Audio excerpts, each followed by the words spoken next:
Assalomu alaykum. Mening ishim tufayli ko'pincha mana shunaqa tog'da, dengiz bo'ylarida, daryo bo'ylarida dars o'taman.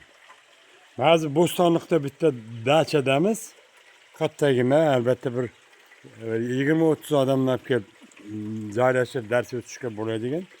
Men hali bu dachaning nomini ham bilmayman, egasini ham tanimayman. Kechqurun kelganmiz, u paytda nimasi yo'q edi. Men kelgan paytda shuning uchun nomini ayta olmayman. Lekin menga bitta narsasi, qarang. Mana bu suv, mana tog'dan tushyapti, mana.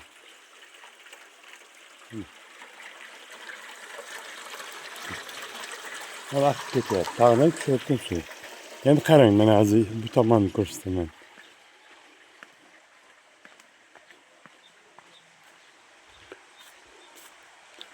Yana bitta suv bor, shunga boryapmiz. Suv odam uchun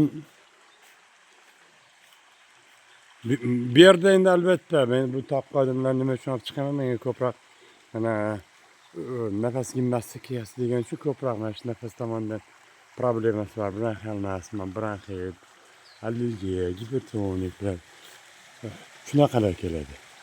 Aslida hamma kasal sog'lom, hamma nafas olishni bilish kerak.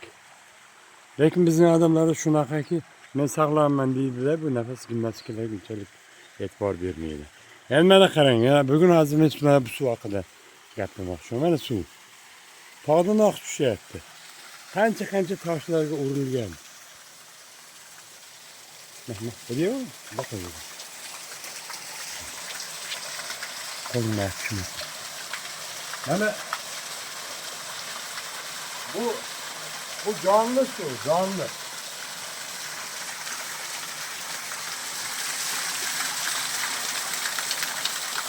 Mesela loyqalov bo'lib tushdi. Loyqalov bo'ldi. Lekin bu loyqamizning ham ko'p xususiyati bor. Mikroelementlarga juda ham boy. Toshdan toshga urilgan, tosh orasidan chiqqan. Bu juda ham ajoyib suv. Bu sizlarga suvni mana shu ko'p odamlar shaharda, qishloqda yashagan kranlar. Aslida kranning suvi odamga sog'lik keltirmaydi. Bu qarashdi bu. Men. Ana bu ko'rinib turibdi. Naraqda. Bu aqlga chiqdi. Kranning suvini qanaqa qilish kerak? Qanaqa suvni ichish kerak umuman? Suvni ertalab turishingiz bilan barmog'ingiz chiqamoqchi, barmog'. Ertalab turishingizdan birinchi qiladigan ish odamda suv bo'lishi kerak. Nima uchun? Chunki odam tanasi 60-70% suv, foiz suv. Demak, ertalab eng birinchi tanishadigan kruglov suvni, butun sutka bo'yicha havo muhitida yashaymiz. Havo bilan doim kontaktdamiz. Ikkinchi kontakt bu suv. Demak, ertalab turgandan kechquruncha asosan bu tanamiz suv bilan kontakt bo'lishi kerak. Toza suv bilan. Suvni ichganda nimaga e'tibor berish kerak? Suvni ichganda birinchidan eng toza suv tepadan pastga oqayotgan suv hisoblanadi. Toshdan toshga urilib kelgan suv. Bu hamma talablarga bu suv javob beradi albatta. Keyin suvni nima qilgan paytda, ichgan paytda albatta bizlar musulmonlarmiz albatta Bismillahirrohmanirrohim deb nima qilish kerak. Bunda siz hech namoz o'qimasangiz ham bunda siz hech narsa Bismillahirrohmanirrohim degansiz hech narsa yo'qotmaysiz. Bu bilan bir dindor bo'lib qolmaysiz. Siz ateist bo'lsangiz uyda suv ichgan paytda shapirib iching. Mana bu suvni qo'yib qo'yish kerak. Albatta uyda ham mana suv oldingiz-ku. Albatta bironta 3 litrni yo 10 litrni idishga olib qo'yib. Shuni undan keyin ichish kerak. Agarda bironta mana nimada yashasa, shaharda nimada iloji bo'lsa qandaydir bir tosh, yaxshi tosh solib qo'ysa, mikroelement nima qiladi? Asol menimcha kremniy kasallar ko'p odamlar. Suvni ichgan paytda shapiring. Mana bir idishdan bir Bismillahirrohmanirrohim deb mana qarang, mana turganda holatda qarang, mana suvni bunaqa. Shapirganda qarang mana. Mana qarang. Mana ko'p kislorodga boyinadi. Kislorod nima? Kislorodda havoga boyinadi kislorod kabi. Havoda kislorod bor, azot bor, keyin bir 10 xilga yaqin mikroelementlar bor. Demak, men mana shuni shopirgan paytimda necha shopirishni ham nimasi 7, 11, 21 ana shunaqa shopirsangiz yaxshiroq menimcha. Shopirasizlarki, keyin mayda yutum bilan ichish kerak. Mayda yutum bilan. Suvni o'tirib ichish kerak. Iloji bo'lsa dakikaga tomonga qiblaga qarab turib ichish kerak. Bismillahirrohmanirrohim deb ichish kerak. Keyin suv bu alohida ovqat. Har bir ovqatdan oldim, har bir ovqatlanishdan oldim. 1 soat oldim.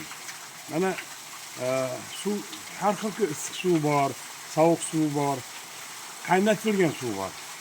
Eng tana uchun eng yaxshisi bu issiq suv. Mana 48 tana temperaturasi 36 bo'lsa 12-14 gradus bilan. 48 50-52 gradus. Mana shundagi shu temperaturada suvni ichsangiz bu tanangiz ham tana temperaturasiga yaqin, ham tanani uyg'otadi. Okay? Tepadan pastga tushadi bu issiqlik. Baland issiqlikda ishlashki, tepadan pastga tushadi. Shu tomonlama u tezroq hazm bo'ladi. Bu iliq suv 40-45 minut ichida qon to'qma suyuqligiga aylanadi. Shuning uchun ham ovqatdan 45-50 minut oldin buni ichish kerak. Muzday sovuq suv 2 soat, 2,5 soatda tana suyuqligiga aylanadi. Qaynagan suv undan ham ko'proq. Shuning uchun ham ertalab turgan paytda mana shu suvni nima qilib ichish kerak. Mana ovqatdan oldin, ovqat bilan, ovqatdan keyin bir qultumani ichmaslik kerak aslida. Nima uchun? Siz ovqat, har qanday ovqat oshqozon uchun bu раздражитель. Demak, ovqat oshqozonga tushishi bilan oshqozonda har xil solyanik kislotalar bor, har xil mana oddiy nimalarni, oqsillarni parchalaydigan fermentlar bor. Juda ham ko'p o'nlagan fermentlar bor u yerda. Oshqozon ichi to'la g'uj nima-ku? Bez. Ana shular suyulib ketadi agar ovqat bilan ovqatdan keyin nima qilsangiz. Demak, ovqatni hazm qilish xususiyati oshqozonning juda ham pasayib ketadi. Keyin siz suv ichasiz ovqatdan keyin. Siz ovqat yeyishingiz bilan oshqozon pastida sfinkter bor. Abdominalni qon sfinkteri deydi, shunaqami? Abdominalni. Ana sfinkter yopiladi.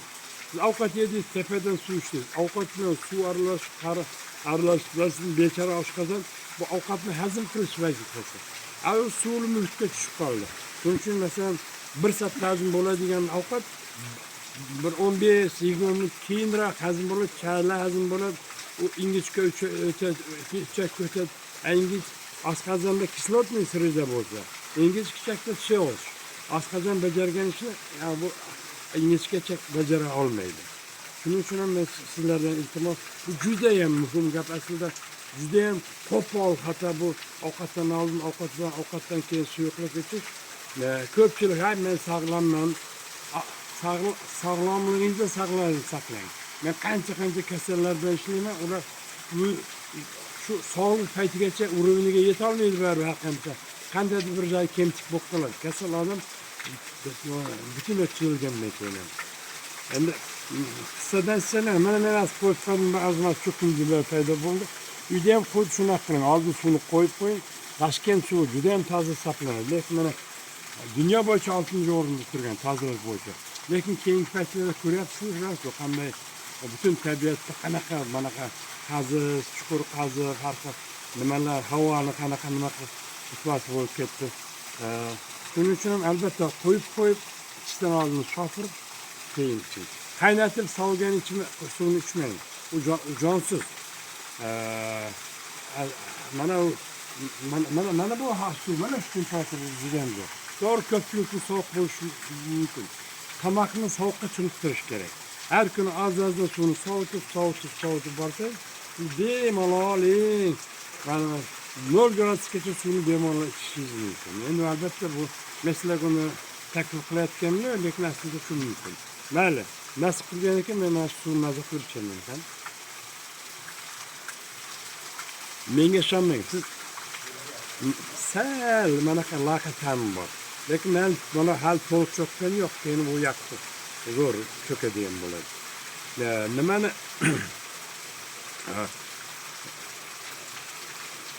xullas suvni shopirishdan oldin bir ikki marta ichib ko'ring. Mana krandan olganda bir 7, 11, 20 marta chopib keyin ichib ko'ring. Ta'mi ham anaqa kuch tomondan bizni judayam sezgir, ta'm judayam sezgir narsa.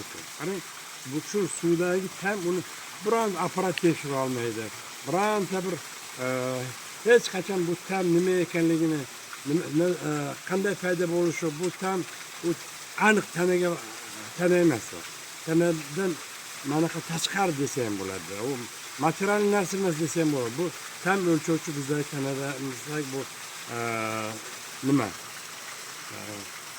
Xullas, suvni shopirish uchun o'z vaqti uchun tanangizga nagruska qiladigan holatga kelmaydi. Mayli, omon bo'linglar.